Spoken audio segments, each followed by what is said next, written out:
Time for our main event. Tony Superbad Harrison, 24 years old, fighting out of Kronk Gym in Detroit. He's got all the tools, but Pablo Munguia is about as rough and determined as they come. He's never been stopped. Look at that guy, Teddy. He's like a piece of leather, ready to rock and roll. 36 years old, out of Mexico City. Only 17 amateur fights, turned pro at the age of 29. His nickname translated is Gravedigger, and it's pretty simple why he's called that. It's because that's what he does. When he's not fighting, he is a gravedigger in Mexico. As for Tony Harrison, 17 knockouts. He's a 2011 National Gold Gloves bronze medalist. Decided against trying to win an Olympic gold medal at the next Olympics. Said he was ready to turn pro, and so far he's looked the part. One of the great up-and-coming prospects in the sport. We saw Tony Harrison 42 days ago right here on Friday Night Fights in Las Vegas, taking on Antoine Smith, which was supposed to be his toughest task to date, but Harrison just mowed him down, knocking him down not once but twice in the first round. And then in the corner between first round and second round, the referee said, if you get caught with another clean shot, I'm stopping it. That was the clean shot he got caught with, and that was the stoppage, as Harrison made easy work of his so-called toughest opponent. How easy will it be tonight for Tony Harrison, if at all? It's time for our fight plan featuring Teddy Atlas and one of the all-time greats from the Northeast. Tonight's fight is all about the left hook. So, since that's the case, I figured, why not go out and find somebody with a great left hook? And I found somebody, Mickey Ward. How you doing, Ten? You got a good left hook. Wasn't bad. Oh, it was very good. It got you to a lot of places, and it got you on ESPN quite a few times, more than any other fighter. How many times? 27. 27. Well, this fight, as I said, is about the left hook, and there's an old saying, don't hook with a hooker. That's the truest thing. I'm gonna let you play the guy who's gonna win this fight. I'm gonna or at least win this part of the fight, But you're gonna play Harrison, I'm gonna play Munguia. Munguia is the southpaw, and everything he throws is from left field, right field, center field, down the street.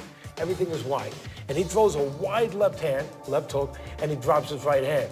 Well, don't hook with a hooker. So I'll be Munguia, he throws that wide left hand, boom. He's gonna get caught with that. Don't hook with a hooker. Especially with this one, Mickey Ward.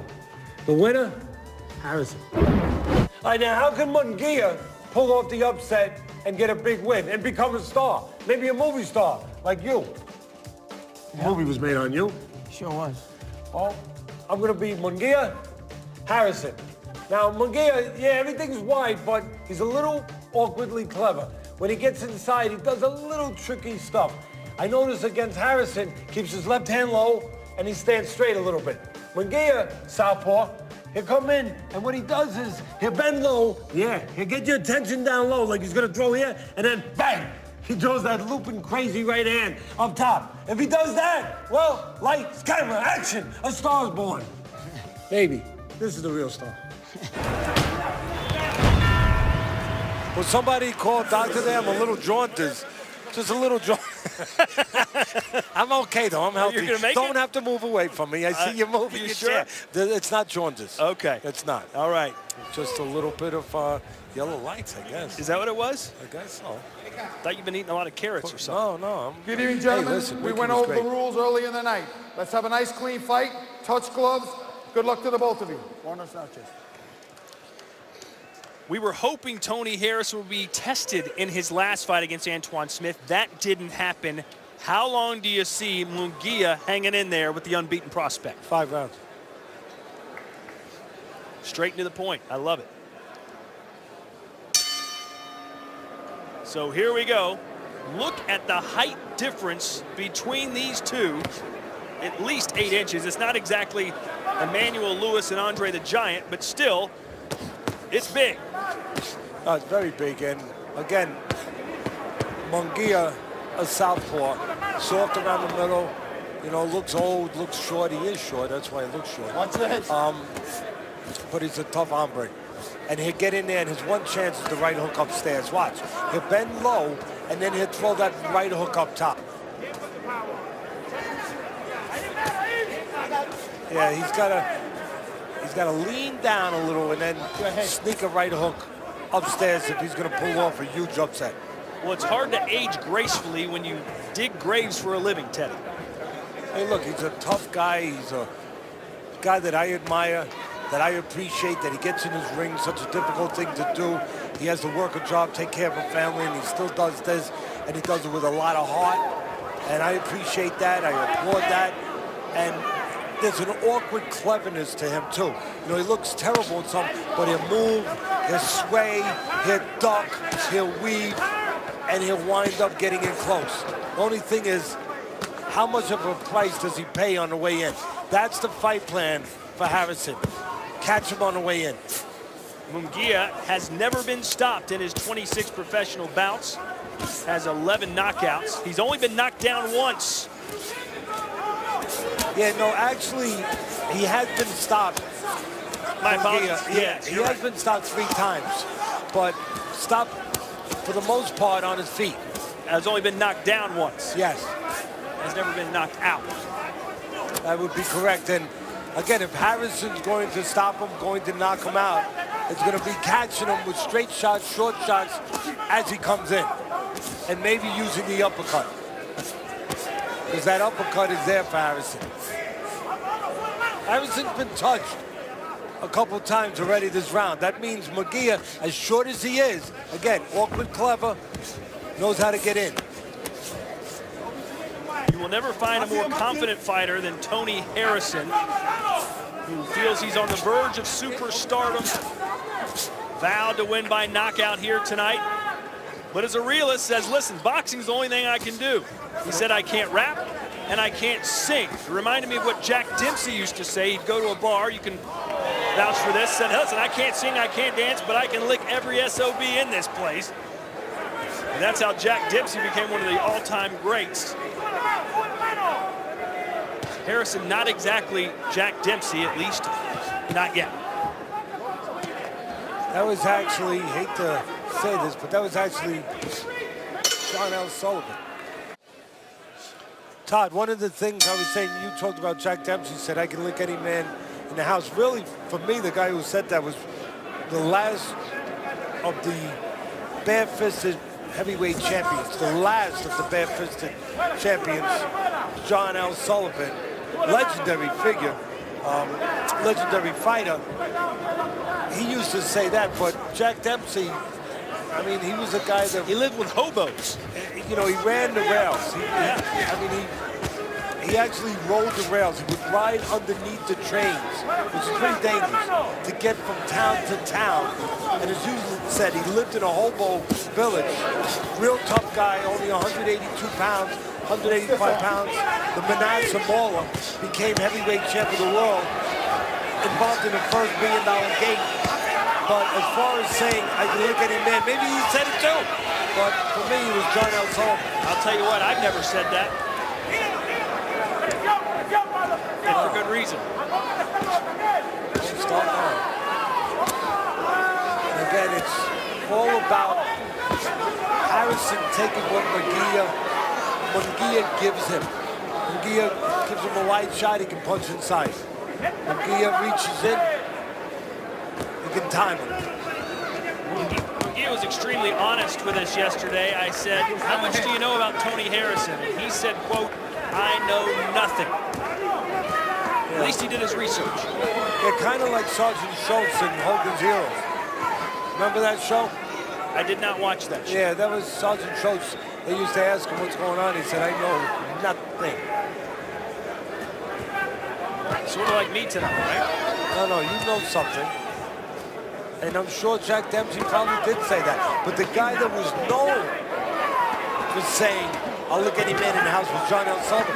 Kind of like Kid Gavilan with the bolo punch. You know, he was known for the bolo punch, Kid Gavilan. But the guy who really created it was a guy named Severino Garcia. But he never got credit for it. Gavilan got credit for it because he threw it more often, he threw with style.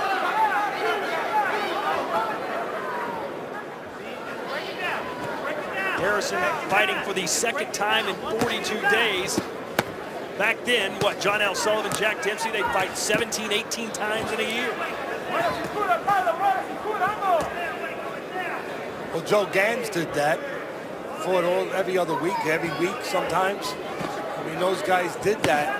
Oh, the right hand sends Munguia down for just the second time in his career. Yeah, I said 5 rounds. It's going to be less. 7. Although the bell's there for him. Come towards me. He doesn't want to continue, I don't think, Munguia. They might stop him with one.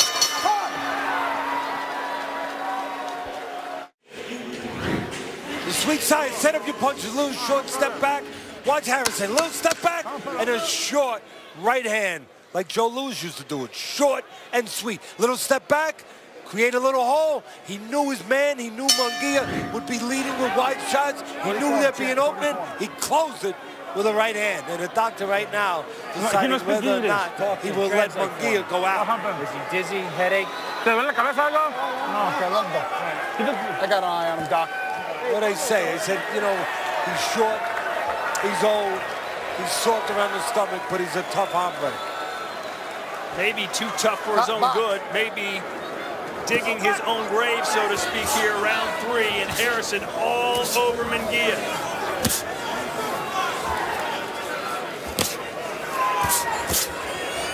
That's it. And that'll do it. No more. It's a mismatch. Don't pay, son. Arthur McCanty Jr., the son of one of the greatest referees of all time, Arthur McCanty Sr., knew that it was a mismatch, and you know what he did? He made a compassionate decision there and said, why should I allow a guy that, in my estimation, has no chance, why should I allow it to continue and take punishment?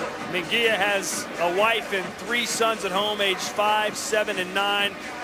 They love watching their dad fight, but not like this. Tonight, not his night. Tony Harrison, not the opponent he needs to be in there with. Harrison, too young, too sharp, too fast, too good for Munguia.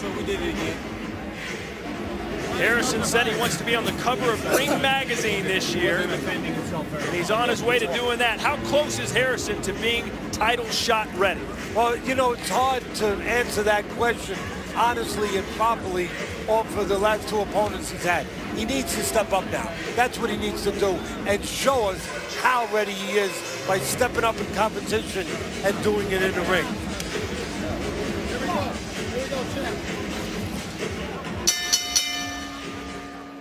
Referee Arthur McCanty calls a halt to this contest. The official time of the stoppage, 11 seconds of round number 3. Your winner by TKO. He's still undefeated from Detroit, Michigan, Tony Superbad Harrison.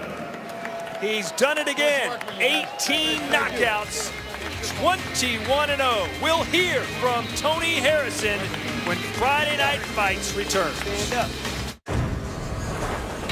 ESPN's Friday Night Fights is presented by Corona Extra, who invites you to find your beach. And in part by the makers of non-drowsy Claritin. Live Claritin clear. It was pretty much clear from the beginning of our main event who would be victorious. Tony Superbad Harrison remains unbeaten, 21-0. He's standing by with Bernardo. Thank you, Todd. And Tony, you did what you were supposed to do against a veteran opponent who was a lot shorter than you. How do you grade your performance tonight? I mean, first off, I got to thank God, you know, for having this glorious day once again. And I want to thank Pablo because he definitely came to fight. Despite how he looked, despite his record, he came to fight. And I definitely got to thank Al Heyman for another opportunity to showcase my talent. But like I said, we worked on going to the body all camp. But you know, when you get in front of him, he's definitely a lot shorter than what than what the past looked like. But he was like I said, he was one tough cookie. But I just had to sit down with him to let him know that you can't just walk me down. You know, we can make it this kind of fight all night long. round two, it seemed like you allowed him to get a little close and land some punches, but then you step back and crack them with that right hand. Walk us through that combination. I mean, like I said, at that point, man, I felt like he thought he was gaining a little courage. So, you know what I mean, as me being a warrior that I am, you know, I said it was just time to sit down with him. You know what I mean? I can't just keep letting him gain momentum. So it's time to sit down with him, take something to give some, and I knew I was a harder puncher, and that's what happened. You only had 42 days between fights. You did look sharp. What does a win like this mean to your career? Because I know you have high aspirations in this 154-pound weight class, which is really talented. I mean, it means nothing. Tonight means nothing. It's over with. You know, I did what I was supposed to do against a veteran, a tough cookie who nobody stopped within the last 15 fights. So that says a lot about me. A lot of these guys are getting these same kind of opponents and going 10 rounds with them, 12 rounds with them. I did it in 3. We definitely got a lot to work on. We got hit a little bit too much. You know what I mean? Just being lazy and not wanting to use my jab enough. But like I said, we did what we were supposed to do. I don't let nobody back me up. At the end of the day, we're going to make it a fight. Let's make it that. 10 consecutive knockouts, as you mentioned. How long before you and your team start talking world title shot? I mean, like I said, Al Heyman got the blueprint. Al Heyman is, he's got the blueprint to the car. My dad, he's driving the car.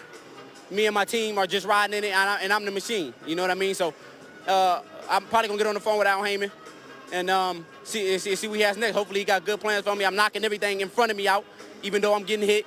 You know, I'm giving the fans what they want to see. It was not one boo in this crowd, you know, and that's what the fans coming to see. Well, in the minivan, you send it back to Teddy and Todd. Oh, I tell you, he better have a big car or a van because he had a lot of people in that ring after that fight. So he might need a minivan to get them all around, but he needs to step up with better opposition now. Well, the more fights he wins, the bigger his posse will get. Tony Superbad Harrison with his 18th knockout. We'll be back to wrap things up here from Mohegan. Take a look at tonight's Punch of the Night, brought to you by Just 4 Men, and it comes from Tony Harrison, a quick straight right hand to the jaw of Pablo Munguia.